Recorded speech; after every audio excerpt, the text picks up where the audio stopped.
السلام علیکم ناظرین، آج ہم آپ کو بتائیں گے کہ حضور غوث اعظم رضی اللہ تعالیٰ عنہ کے والد کی شادی کیسے ہوئی۔ لیکن اس سے پہلے ہم یہ جان لیں کہ حضور غوث پاک کے والد کا نام کیا ہے۔ حضور غوث پاک رضی اللہ تعالیٰ عنہ کے والد کا نام حضرت ابو صالح موسیٰ جنگی دوست رحمۃ اللہ تعالیٰ علیہ ہے۔ تو آئیے، سب سے پہلے اگر آپ ہمارے چینل پر نئے ہیں تو چینل کو سبسکرائب کر لیں اور ساتھ میں بیل آئیکن کو ضرور پریس کر دیں تاکہ ہماری ویڈیو کی نوٹیفیکیشن سب سے پہلے آپ تک پہنچے۔ ایسے ہی بہترین اسلامک واقعات سننے کے لیے بنے رہیے جمالی نالج پوائنٹ سے۔ نکاح کا واقعہ سماعت فرمائیں۔ جوانی کے عالم میں آپ کا نکاح سیدہ فاطمہ سے ہوا۔ نکاح کی روایت یوں بیان کی جاتی ہے کہ ایک دفعہ آپ دریا کے کنارے عبادت کر رہے تھے۔ کھانا کھائے ہوئے 3 دن گزر چکے تھے۔ آپ کو بھوک کا احساس ہوتا ہے اور سوچنے لگتے ہیں کہ اگر کوئی چیز کھانے کو مل جاتی تو میری بھوک مٹ جاتی۔ ناگہانی ایک سیب دریا میں بہتا ہوا دکھائی دیا۔ حضرت ابو صالح فوراً اس سیب کو دریا سے پکڑ لیتے ہیں اور بسم اللہ کہہ کر کھا لیتے ہیں۔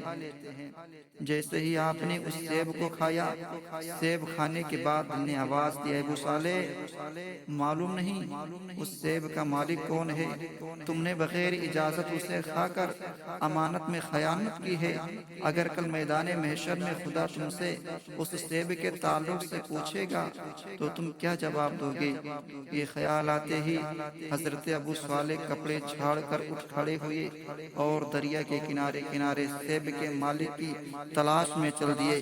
کئی دن کے سفر کے بعد آپ کو لبے دریا ایک وسیع باغ نظر آیا۔ اس میں سیب کا ایک تناور درخت تھا جس کی شاخوں سے پکے ہوئے سیب پانی میں گر رہے تھے۔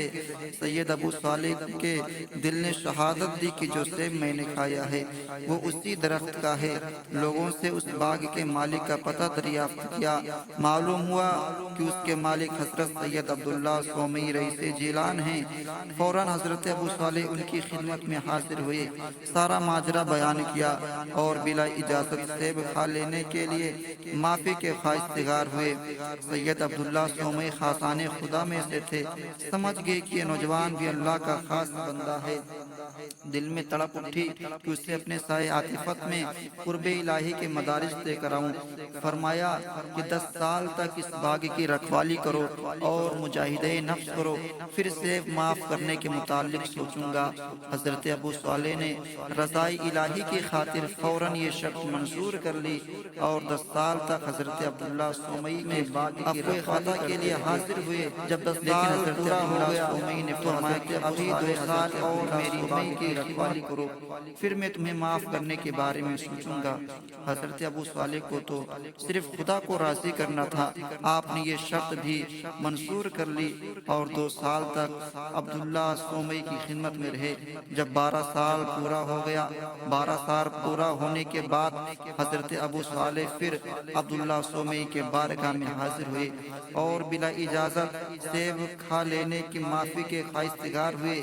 لیکن عبداللہ سومی نے فرمایا کہ ابھی میری ایک شرط اور باقی ہے، اگر تم اسے پورا کر دو گے تو میں تمہیں معاف کر دوں گا۔ حضرت ابو صالح نے کہا اب کون سی شرط باقی ہے؟ حضرت عبداللہ سومی نے فرمایا میری ایک بیٹی ہے جو پاؤں سے لنگڑی، ہاتھوں سے لنجی اور کانوں سے بہری اور آنکھوں سے اندھی ہے۔ اس بیچاری کو اگر تم اپنے نکاح میں قبول کر لو گے تو میں سیب کو تمہیں بخش دوں گا۔ حضرت ابو صالح نے سید عبداللہ کی یہ بات بھی بصور چشم منظور کر لی اور اس طرح سیدہ فاطمہ بنت سید عبداللہ سومی سے ان کا نکاح ہو گیا۔